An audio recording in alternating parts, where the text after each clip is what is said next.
ये क्या बकवास। सिर्फ सच बोलो, मेरे भाई को आपने बेचा था।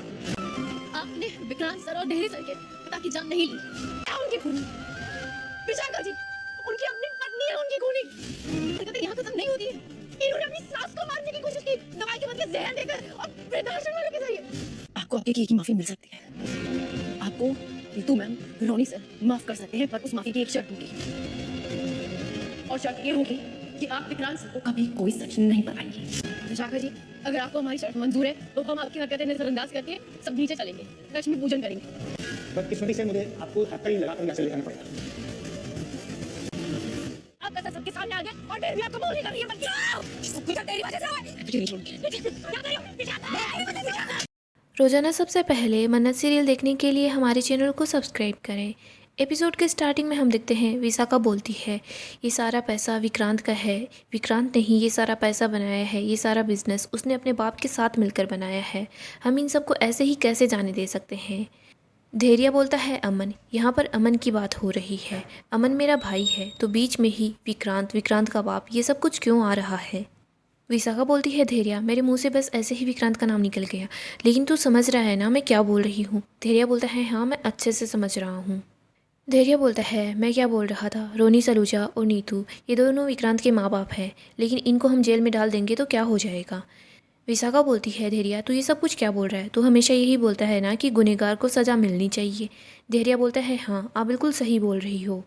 धैर्य बोलता है, हाँ गुनहगार को सज़ा मिलनी ही चाहिए, लेकिन वो तो सिर्फ एक हादसा था ना। विशाखा बोलती है, धैर्य उसी हादसे में तेरे बाबा ये दुनिया छोड़कर चले गए, उनकी जान चली गई, तो उनके खूनी को ऐसे ही थोड़ी ना जाने देगा। धैर्य बोलता है, नहीं ऐसे तो नहीं जाने दूंगा। विशाखा बोलती है, वही तो मैं बोल रही हूँ, तो उन सलूजास को गिरफ्तार कर ले, उन्हें सज़ा मिलनी चाहिए। धैर्य बोलता है, लेकिन रोनी सलूजा ने बाबा की जान जानबूझकर थोड़ी ना ली थी, कौन सा उन्होंने गलत दबाया था। विशाखा बोलती है, ये मैं नहीं बोल रही, लेकिन उनकी बीवी की वजह से ही तुम्हारे बाबा की जान गई थी। नीतू सलूजा की वजह से ही तुम्हारे बाबा की जान गई थी, वो दोनों हमारे गुनहगार हैं, उन लोगों को सज़ा मिलनी चाहिए। धैर्य बोलता है, लेकिन माँ वो बात तो बहुत पुरानी है, अमन बिल्कुल छोटा सा था, मैं भी छोटा ही था। विशाखा बोलती है, बात पुरानी है तो क्या हुआ, सब कुछ भूल जाए, जुर्म तो जुर्म होता है धैर्य। गुनहगार की नीयत क्या थी ये मायने नहीं रखता, बस मायने रखता है तो उसका गुनाह है। धैर्य बोलता है, आप सही बोल रही हो, जुर्म जुर्म ही होता है। विशाखा बोलती है, तो फिर तुम मुझसे वादा कर, गुनहगार को पकड़ते हुए तेरे हाथ बिल्कुल भी नहीं कांपेंगे। धैर्य को अपनी दादी की बात याद आती है। दादी बता रही थी कि तेरी माँ ने चंद पैसों के लिए विक्रांत को बेच दिया। धैर्य अपनी माँ को बोलता है, ठीक है मैं आपसे वादा करता हूँ, मेरे हाथ बिल्कुल भी नहीं कांपेंगे। इंसाफ के रास्ते में चलना मेरा फ़र्ज़ है, मेरे पैर तो बिल्कुल भी नहीं डगमगाएंगे, भले ही गुनहगार कोई भी क्यों ना हो, लेकिन उसे गिरफ्तार करते वक्त मेरे हाथ बिल्कुल भी नहीं कांपेंगे। भले ही वो हाथ मुझे जन्म देने वाली माँ के ही क्यों ना हो, लेकिन मेरे हाथ बिल्कुल भी नहीं कांपेंगे। विशाखा बोलती है, क्या। धैर्य बोलता है, आप कुछ भी मत बोलो। धैर्य बोलता है, बाबा को मारने का जुर्म आपने किया ना, मेरे भाई मेरे अमन को आपने ही बेचा था ना। विशाखा बोलती है, तू कैसी बातें कर रहा है। धैर्य बोलता है, मुझे बस आपके मुँह से सच सुनना है, आपने ही अमन को बेचा था ना, सच बोलिए। विशाखा बोलती है, तुझे ये सब कुछ किसने बोला। धैर्य बोलता है, ये मैटर नहीं करता, मैं बस आपके मुँह से सच सुनना चाहता हूँ। विशाखा बोलती है, मुझे पता है उस मन्नत ने ही तेरे कान भरे हैं ना, तो अपनी माँ के बजाय उस मन्नत पर भरोसा कर रहा है। धैर्य बोलता है, मन्नत ने मुझे कुछ नहीं बोला, मैंने मन्नत पर नहीं दादी पर भरोसा किया है। विशाखा बोलती है, दादी पर, लेकिन दादी तो मर चुकी है धैर्य। धैर्य हंसने लग जाता है और बोलता है, माँ अब तो सच बोल दो, आपने दादी को मारने की कोशिश की, आपने ही उन्हें नज़रबंद करवा दिया वृद्धाश्रम में ताकि मैं उनसे नहीं मिल पाऊँ, लेकिन मन्नत जी की वजह से मैं दादी से मिल गया। दादी ने मुझे आपका सारा सच बता दिया माँ। धैर्य मन्नत को आवाज़ लगाता है। मन्नत नर्स को वहाँ पर लेकर आ जाती है। विशाखा जैसे ही नर्स को देखती है तो वो बोलती है कि ये कौन है, मैं इसको नहीं जानती। विशाखा बोलती है, मैं इसे नहीं पहचानती, ये कौन से वृद्धाश्रम से है। धैर्य बोलता है, मैंने तो बोला ही नहीं कि ये वृद्धाश्रम से है, आपने खुद ही अपना सच बता दिया। मन्नत नीतू के पास आती है और नीतू को बोलती है, नीतू मैम आपने आज तक जो कुछ सोचा है ना वो बिल्कुल गलत है। आप ही सोचती है ना कि आपकी वजह से विक्रांत सर के असली बाबा की जान चली गई, लेकिन ऐसा नहीं हुआ। आपकी वजह से सिर्फ एक्सीडेंट हुआ था, उनकी जान बच सकती थी। उनकी खूनी और कोई नहीं, उनकी अपनी पत्नी है। मन्नत बोलती है, रोनी सर आपको लगता है ना कि आपने विक्रांत सर का सौदा किया है, लेकिन नहीं, इन्होंने अपनी सास को मजबूर किया कि वो अपने अमन को बेच दे। दादी को इतना मजबूर किया कि वो अपने ही पोते को बेच दें।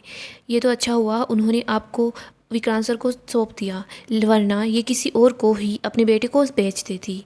लेकिन ये दुनिया के सामने बस बेचारी बनती रही, अपना सच सामने ना आ जाए। इन्होंने अपनी सास तक को मारने की कोशिश की। ये उन्हें गलत दवाइयाँ दिलवा रही थी वृद्धाश्रम के अंदर। ये लोग दादी को गलत दवाइयाँ दे रहे थे, तभी तो ये लोग पकड़े गए। और विशाखा जी, आप शायद भूल रही हैं, जुर्म चाहे कितना भी बड़ा क्यों ना हो, कैसा भी क्यों ना हो, लेकिन छुप नहीं सकता। क्या हुआ, अब आप चुप क्यों हो, कुछ बोल क्यों नहीं रही? विशाखा धैर्या के पास जाता है, धैर्या को बोलता है, धैर्या मुझे पता है मैंने बहुत बड़ी गलती की है, लेकिन मैंने जो कुछ भी किया वो सिर्फ तेरे लिए किया।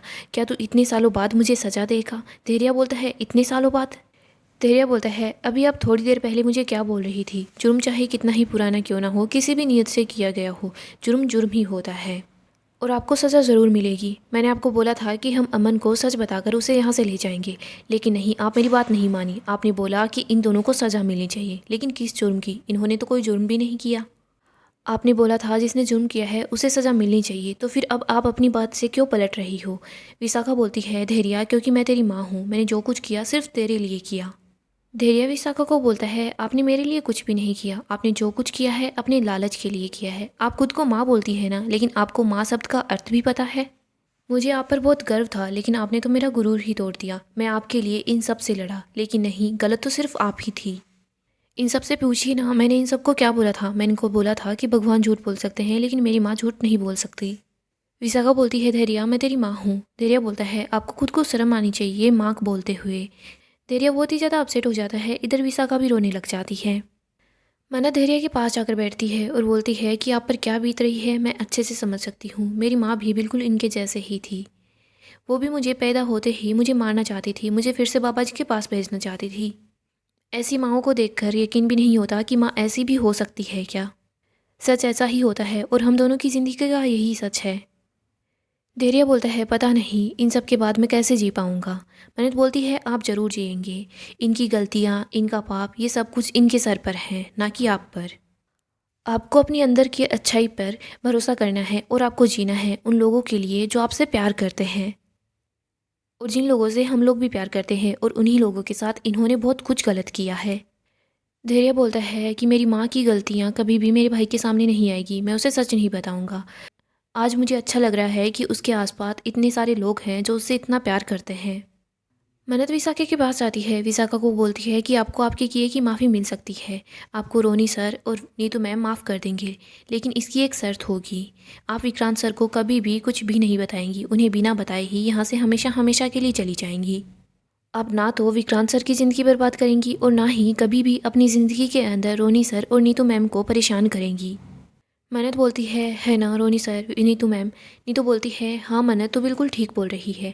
मैं अपने पुत्र के लिए विशाखा को माफ़ कर सकती हूँ, उसने सारी गलतियाँ की है, उसके लिए इसे माफ़ कर सकती हूँ। मैं अपने बेटे से बहुत प्यार करती हूँ, उसे और दुख नहीं देना चाहती। मैं अपने बेटे के लिए किसी को भी माफ़ कर सकती हूँ, मैं कुछ भी कर सकती हूँ। इस विशाखा को भी मैं माफ़ कर दूँगी। धैर्या विशाखा को बोलता है, आपने सुना ना, ये विक्रांत की माँ है, विक्रांत की कितनी परवाह करती है। ये अब आपकी तरह नहीं है जो अपने बच्चे को यूं ही अकेला छोड़ देगी। आप तो माँ कहलाने के लायक ही नहीं हो। धैर्या सबके सामने हाथ जोड़ता है और बोल रहा होता है, प्लीज़ माफ़ कर देना। इधर हम देखते हैं रोनी और नीतू दोनों ही काफ़ी परेशान हो जाते हैं, बहुत दुखी हो जाते हैं। दूसरी तरफ हम विक्रांत को देखते हैं, वो हॉल में होता है। वो दीपक से बोलता है कि सभी लोग कहाँ चले गए, घर में कोई भी क्यों नहीं है। दीपक बताता है कि रोनी सर और कीरत मैम तो अपने कमरे के अंदर है और बाकी के सब लोग ऊपर टेरिस पर हैं। विक्रांत बोलता है, मन्नत कहाँ पर है? दीपक बताता है कि मन्नत मैम भी टेरिस पर ही है। विक्रांत बोलता है कि सब लोग टेरिस पर क्या कर रहे हैं। इधर हम देखते हैं श्रुति विक्रांत के पास आती है और बोलती है कि मैं पूजा की तैयारियां कर रही थी। विक्रांत बोलता है, वैसे सभी लोग टेरिस पर क्या कर रहे हैं, मन्नत भी टेरिस पर ही है। श्रुति बोलती है कि नहीं, मन्नत टेरिस पर नहीं है, वो अपने कमरे में होगी, रेडी हो रही होगी।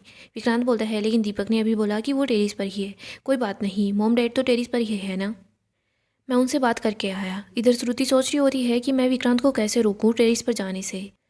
श्रुति विक्रांत को रोकती है, विक्रांत को बोलती है कि मैं कब से तुम्हारा वेट कर रही थी, मुझे तुम्हें कोई गिफ्ट देना है। विक्रांत बोलता है, लेकिन मुझे उन लोगों के पास टेरिस पर जाना है, उनसे बात करनी है, सब क्या कर रहे हैं। श्रुति बोलती है कि वो लोग दिए जला रहे होंगे और तो क्या ही करेंगे, तुम अभी मेरे साथ चलो, पूजा से पहले मुझे तुम्हें तोहफा देना है।